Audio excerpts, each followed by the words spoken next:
Ciao, welcome to Beatspot. I'm Marco, and in this video I'm reviewing Noiseworks Transplit, which is a transient shaper but with a different twist. So let's dive into it. So this is the interface, which is pretty minimal, and here we have this drum loop as an example.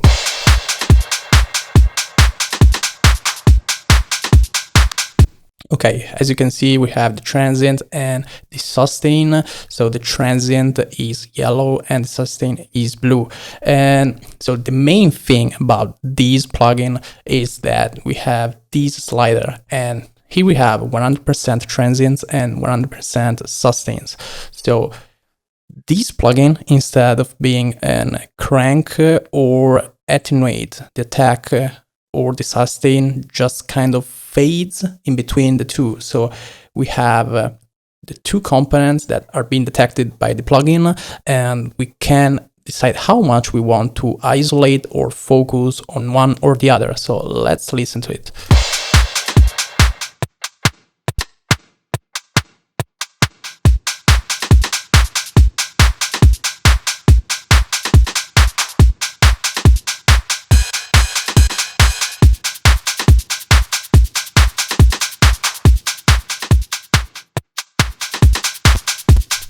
So we have two controls at the bottom of the interface, and one is the sensitivity, which is a sort of threshold, and then we have the length, which sets the fade between the transient and the sustain. And then we also have the trigger.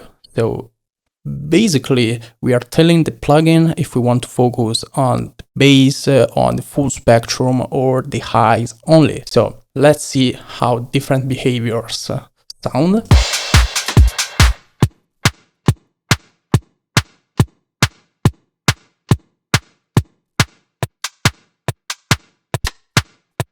It's getting the percussions. Now let's see how the length changes the sound.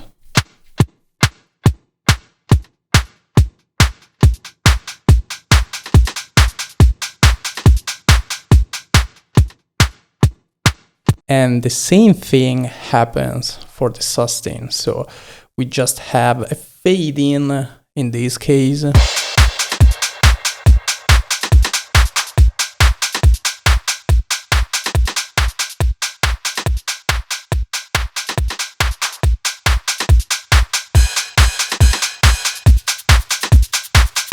So that's how it sounds. So now let's see how I used it on a kick drum to make it fatter without destroying it. So this is the kick drum.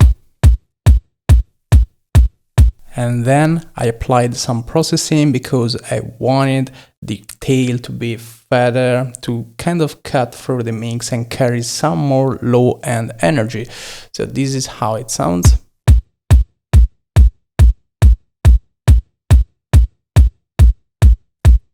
So I basically applied this sort of chain, a saturator, and a low shelf on the sustain only. And now let's listen to how it changes between this transplit workflow and the full band workflow.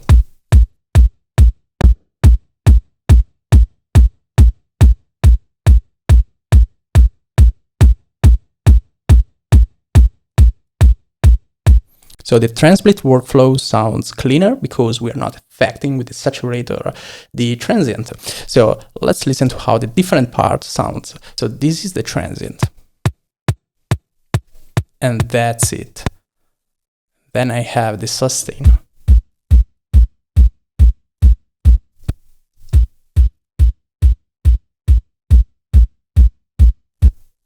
Now let's listen to it in context.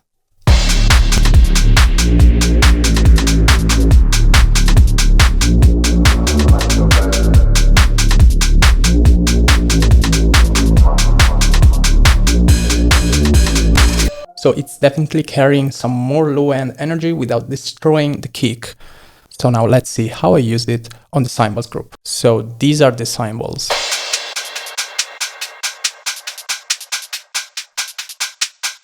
Now let's listen to it with the transplit workflow I came up with.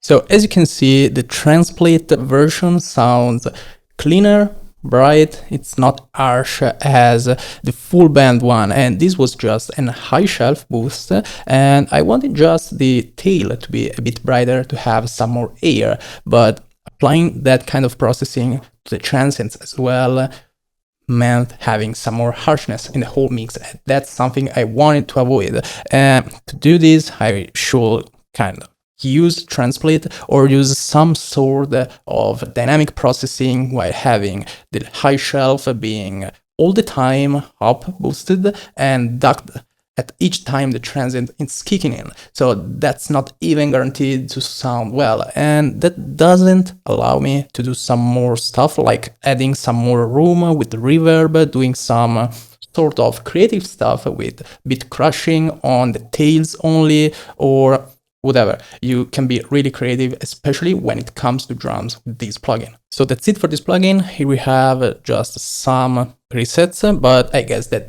they will come up with more presets in the future for other applications like bass, guitars, plugs, vocals, whatever. So when it comes to transient shapers, we don't have to expect all the magic that comes with fancy compressors, the reverbs, whatever, resonance suppression plugins and all that stuff, but this one stands out because it has this isolation approach. So other plugins I've been using for all these years just have the increase or decrease, attack or sustain, and to kind of isolate the transient, which is something I do a lot for parallel processing. I generally had to stack multiple transients in series because the sustain knob all the way down didn't get rid of the sustain entirely. So that was kind of copy and paste the same thing until I get the click alone. Also, the accuracy that makes a Transplit stands out is really worth noting. This is a really simple plugin. It's doing one thing and it's doing it really well. If you want to try it, you can download a trial version on their website and see how you can implement it in your workflow. So that's it for this video. Thanks for watching. Hope you enjoyed it and see you in the next one.